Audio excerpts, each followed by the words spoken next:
วันนี้ยังไล่ให้สิวันนี้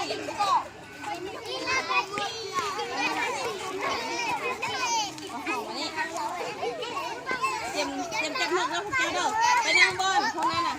คนนั้นไปนั่งบอลอาจจะตัวนกเอาให้กินพวกนั้นเราคอยบินเด้อบินเอาไปเด้อ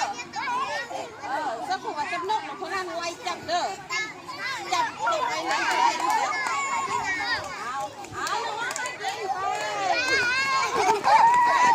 ไปจับ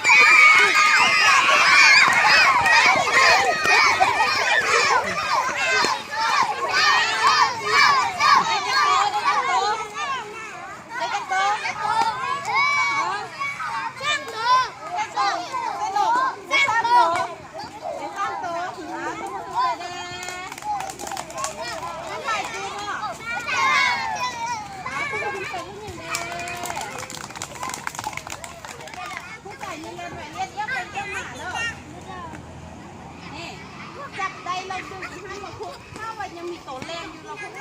อะไรจับคอกระไรคนไหนอันนี้พักผ่อนก่อน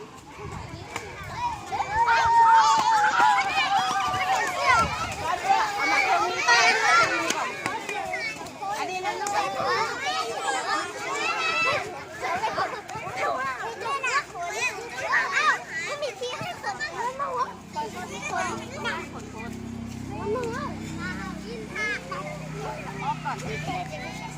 พี่ยังไล่อยู่